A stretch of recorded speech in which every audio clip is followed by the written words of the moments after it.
Sir, Pooram കലങ്ങിയിട്ട് ഇപ്പോൾ 1 വർഷമാകുന്നു. അടുത്ത പൂരം വരാനിരിക്കുന്നു. ഈ പൂരവും കലങ്ങുമോ? ഒപ്പം ഇന്നൊരു വാർത്ത അറിഞ്ഞു, എം.ആർ. അജിത് കുമാറിനെതിരെ മന്ത്രി കെ രാജൻ മൊഴി കൊടുത്തു എന്നുള്ള തരത്തിൽ. ഇപ്പം ഈ പിണറായി വിജയൻ പൂരം കലക്കിയത് കൊണ്ടാണ്, പിണറായി വിജയൻ കലക്കിയെന്ന് പറഞ്ഞാൽ അദ്ദേഹത്തിൻ്റെ നേതൃത്വത്തിൽ അല്ലേ തൃശ്ശൂർ പൂരം അറിയപ്പെട്ടത് എന്ന് തോന്നുന്നു. ഇനിയിപ്പോൾ ശക്തൻ തമ്പുരാന് വലിയ പ്രാധാന്യമില്ലാതാകുമെന്നൊരു സംശയമുണ്ട്. പിണറായിയുടെ തൃശ്ശൂർ പൂരമായി മാറും അതോ എം.ആർ. അജിത് കുമാറിൻ്റെ പൂരമായി മാറുമോ എന്നുള്ളതാണ്. അവിടെ ഈ പൂരം കലക്കാനെന്ന് പറഞ്ഞാൽ അവിടെ അങ്ങനെ ഒന്നും ആർക്കും ഒന്നും കലക്കാനോ കലങ്ങാനോ പറ്റത്തില്ലെന്നുള്ളതാണ്. അതവർ കൃത്രിമമായിട്ട് ഉണ്ടാക്കിയതാണ്. ഇത് പൂരത്തിന് ഈ മറ്റ് ഉത്സവപ്പറമ്പ് പോലെ അല്ല തൃശ്ശൂർ പൂരം. അതിൻ്റെ ചില ചിട്ടകളനുസരിച്ച് അങ്ങനെ കാര്യങ്ങൾ അങ്ങനെ പൊയ്ക്കൊണ്ടിരിക്കും. യാതൊരു തരത്തിലുള്ള മൈക്ക് അനൗൺസ്മെൻറ്റോ ഒന്നും തന്നെയില്ല. ഇവ പൂരം നടന്നുകൊണ്ടിരിക്കുകയാണ്, ഉത്സവത്തിന് കൊടിയേറി. അതിൻ്റെ പ്രസിദ്ധമായ പൂരം എന്ന് പറയുന്നത് 48 മണിക്കൂർ നീളുന്ന പൂരം എന്ന് പറയുന്നത് ഇപ്പം 6-ാം തീയതി തുടങ്ങും. 48 മണിക്കൂർ.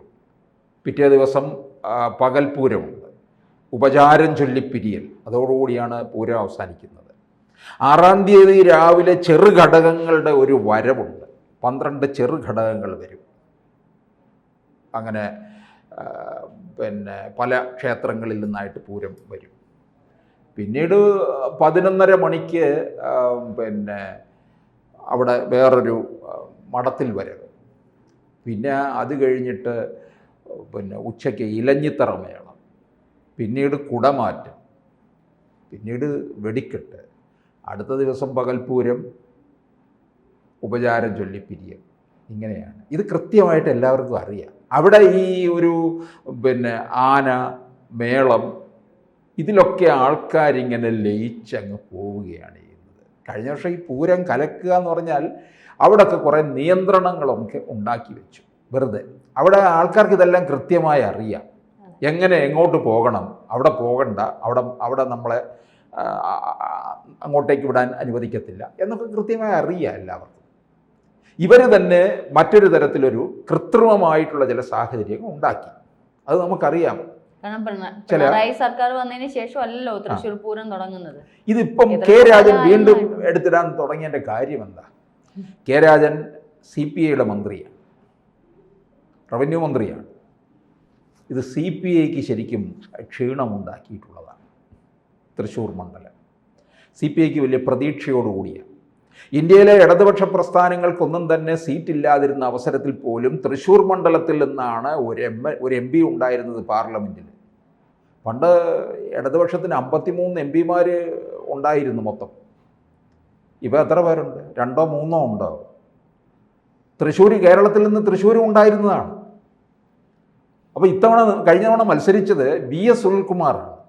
സുനിൽകുമാർ 2016 1-ാം പിണറായി സർക്കാരിൽ കൃഷി വകുപ്പ് മന്ത്രിയായിരുന്നു. സുനിൽകുമാർ വളരെ ജനകീയനാണ്. സുനിൽകുമാർ വിജയിക്കും എന്ന് തന്നെ പ്രതീക്ഷയുണ്ടായിരുന്നു. അത് കൈവിട്ടു പോയപ്പോഴാണ് CPIക്കാർക്ക് ദേഷ്യം വന്നത്. ഈ CPIക്കാർ മുഴുവൻ അനുഭവിക്കുന്നത് എന്താണ്? CPMൻ്റെ കൂടെ കിടന്നുള്ള കഷ്ടതകൾ അനുഭവിക്കുകയാണ്. ചവിട്ടും കുത്തും ആട്ടും തുപ്പും ഇത്രയും കേട്ടിട്ടുള്ള ഒരു പാർട്ടി വേറെയില്ല. വലിയേട്ടൻ എന്ന് പറയുന്നത് CPM ആണ്. എന്തെല്ലാം പറയുമെന്നറിയുക. ഈ MM മണി തന്നെ വായിൽ തോന്നുന്നത് കോതയ്ക്ക് പാട്ടെന്നുള്ള മട്ടിൽ എന്തൊക്കെ പറഞ്ഞിട്ടുണ്ട് CPIക്കാരെ. ഡൽഹിയിലിരിക്കുന്ന ആനി രാജ് എന്തെല്ലാം പറഞ്ഞു. തേച്ചാലും കുളിച്ചാലും പോകാത്ത രീതിയിലാണല്ലോ MM മണി പറഞ്ഞത്. നാവിന് ലൈസൻസ് ഇല്ലാത്ത ഒരു CPM നേതാവല്ലേ, ഒരു മുൻ മന്ത്രി കൂടിയാണ്. ഈ CPIക്ക് എന്നും ഇങ്ങനെ പല സീറ്റുകൾ പോലും നഷ്ടപ്പെട്ടു. കേരളത്തിലെ പാർലമെൻറ്റ് സീറ്റിലേക്ക് അവർ മത്സരിക്കുന്ന 4 1 തിരുവനന്തപുരം, 2 മാവേലിക്കര, 3 തൃശ്ശൂർ, 4 വയനാട്. ഇത് 3ഉം സ്റ്റാർ മണ്ഡലമാണ്. തിരുവനന്തപുരം സ്റ്റാർ മണ്ഡലമാണ്. കാരണം ശക്തമായ ത്രികോണ മത്സരം നടക്കുന്നത് കൊണ്ട്, BJP വിജയത്തോടടുത്ത് നിൽക്കുന്ന മണ്ഡലമായതുകൊണ്ട്. പിന്നെ തൃശ്ശൂർ സ്റ്റാർ മണ്ഡലമായത് സുരേഷ് ഗോപി അവിടെ മത്സരിക്കാൻ ഇറങ്ങിയതോടെയാണ്. പിന്നെ വയനാട് പപ്പുമോൻ വന്നു കഴിഞ്ഞപ്പോൾ വയനാട് സ്റ്റാർ മണ്ഡലമായി. അവിടെ CPIയുടെ സ്ഥാനാർത്ഥിയാണ്. അത് കോൺഗ്രസ്സുകാർക്ക് ഏത് കുറ്റിച്ചൂലിനെ കൊണ്ട് നിർത്തിയാലും കോൺഗ്രസ് ജയിക്കുന്നിടം വയനാട്. അതുകൊണ്ടാണ് കോൺഗ്രസിൻ്റെ ഈ എല്ലാ പുങ്കവന്മാരും അവിടെ മത്സരിക്കാൻ റെഡിയായിട്ട് നിൽക്കും. അവിടെ സിദ്ദിഖ് മത്സരിക്കാനായിട്ട് പോസ്റ്റർ വരെ അടിച്ചു കഴിഞ്ഞപ്പോഴാണ് രാഹുൽ ഗാന്ധിക്ക് അവിടെങ്ങും നോർത്ത് ഇന്ത്യയിൽ നിന്നും ഗതി പിടിക്കില്ല എന്ന് മനസ്സിലായി ഇങ്ങോട്ടേക്ക് വന്ന ഉടനെ മാറിക്കൊടുത്തല്ലേ പറ്റത്തുള്ളൂ. പിന്നെ പപ്പുമാൻ അങ്ങ് പോയി കഴിഞ്ഞപ്പോൾ മറ്റേ പെണ്ണുമ്പിള്ളയല്ലേ വന്നത്, പ്രിയങ്ക വന്നു എന്ന് ജയിച്ചിട്ട് പോയി. അപ്പം ഇവർ വന്നതിന് ശേഷമാണ്, രാഹുൽ വന്നതിന് ശേഷമാണ് അവിടെ സ്റ്റാർ മണ്ഡലമായത്. പിന്നെ മാവേലിക്കര സ്റ്റാർ മണ്ഡലം എന്ന് പറയാൻ പറ്റത്തില്ല. അപ്പോൾ ഈ CPI മത്സരിക്കുന്നിടത്തെല്ലാം ചെയ്യുന്നത് എന്താണെന്നറിയാം, ഈ CPMൻ്റെ പരിപാടി. തിരുവനന്തപുരത്തെ കാര്യം തന്നെ പറയാം. ഇവിടെ കഴിഞ്ഞ തവണ ഇപ്പം അവസാനം മത്സരിച്ചത് പന്നിയൻ രവീന്ദ്രനാണ്.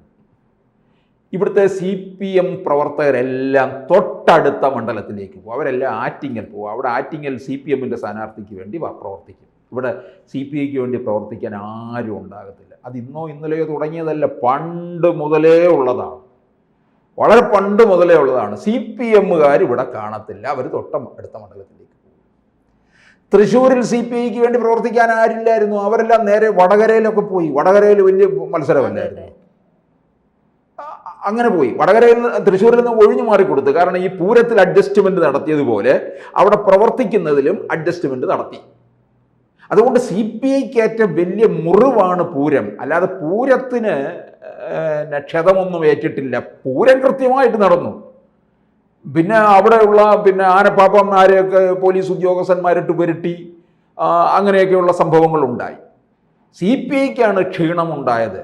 അതുകൊണ്ടാണ് ഈ CPIക്ക് ഓരോ തവണ പൂരം വരുമ്പോഴും ഇത് തികട്ടി വരികയാണ്.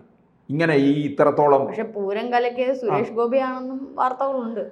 പൂരം കലക്കി അതിൻ്റെ ഒരു പിന്നാമ്പുറ വർത്തമാനം വേറെ പലതും ഉണ്ട്. അതെല്ലാവർക്കും അറിയാവുന്നതാണ്. BJPക്ക് വേണ്ടി അല്ലേ ഒരു സീറ്റിന് വേണ്ടി ഒരു അഡ്ജസ്റ്റ്മെൻറ്റ് നടത്തി കൊടുത്തു എന്നുള്ളത്. അപ്പോൾ പക്ഷേ ഇത് CPIക്ക് കൊണ്ടത് വേറെ തരത്തിലാണ്. അപ്പം CPIയുടെ മണ്ഡലത്തിൽ തന്നെയാണ് ഇത്തരത്തിലുള്ള കളി നടത്തിയെന്നുള്ളതാണ്. ഇപ്പോൾ വയനാട്ടിൽ ആരാ പ്രവർത്തിക്കുന്നത് CPIക്ക് വേണ്ടിയിട്ട്? അവരവിടെ അതങ്ങ് കോൺഗ്രസിന് അങ്ങ് എഴുതി കൊടുത്തിരിക്കുകയല്ലേ. കഴിഞ്ഞ തവണ മത്സരിച്ചത് സത്യൻ മൊകേരിയാണ്. ആരും അത്ര പ്രവർത്തിക്കാനൊന്നും ഇറങ്ങിയിട്ടില്ലെന്നുള്ളതാണ് വ്യക്തമായിട്ടുള്ള കാര്യമാണ്. അപ്പോൾ ശരിക്കും പറഞ്ഞു കഴിഞ്ഞാൽ CPIക്ക് ക്ഷീണം അനുഭവപ്പെട്ടു എന്നുള്ളതാണ്. കാരണം സുനിൽകുമാർ അത്രയും ജനകീയനാണ്, വോട്ടർമാരുമായിട്ട് അത്രയും അടുപ്പമുണ്ട്. അങ്ങനെ നിൽക്കുന്ന ഒരാളാണ്. അവർക്ക് പ്രതീക്ഷ ഉണ്ടായിരുന്നു, അമിത പ്രതീക്ഷയായിരുന്നു സുനിൽകുമാർ ആയതോടുകൂടി. പക്ഷേ 2019 സുരേഷ് ഗോപി തോറ്റിട്ടും സുരേഷ് ഗോപി മണ്ഡലം വിട്ടു മാറിയിട്ടില്ലെന്നുള്ളതാണ്. പിന്നെ തൃശ്ശൂരിൽ പിന്നെ ആർക്കും തോൽവി സംഭവിക്കും. സാക്ഷാൽ ലീഡർ പോലും തോറ്റിട്ടുണ്ട് തൃശ്ശൂർ മണ്ഡലത്തിൽ. തോറ്റു കഴിഞ്ഞ് പിറ്റേ ദിവസം പത്രങ്ങളിൽ ലീഡറിൻ്റെ പടമൊക്കെ തോറ്റ് വിഷണനായിട്ടിരിക്കുന്ന പടമൊക്കെ വന്നു കഴിഞ്ഞപ്പോൾ തൃശ്ശൂരുകാർ തന്നെ പറഞ്ഞ അയ്യോ പാവം ലീഡറെ നമുക്ക് തോൽപ്പിക്കണ്ടായിരുന്നല്ലോ എന്ന് പറഞ്ഞ തൃശ്ശൂരുകാരാണ്. അപ്പോൾ തൃശ്ശൂർ മാറി മറിഞ്ഞൊക്കെ വന്നിട്ടുണ്ട്. പക്ഷെ പൂരം CPIക്ക് എന്നും ഒരു തീരാ നോവായിട്ട് തന്നെ നിൽക്കുകയാണ്. കൂടുതൽ വാർത്തകളും വിശേഷങ്ങളും നിങ്ങളിലേക്ക് എത്താൻ ABC മലയാളം സബ്സ്ക്രൈബ് ചെയ്യുക, ബെൽ ബട്ടണും അമർത്തുക.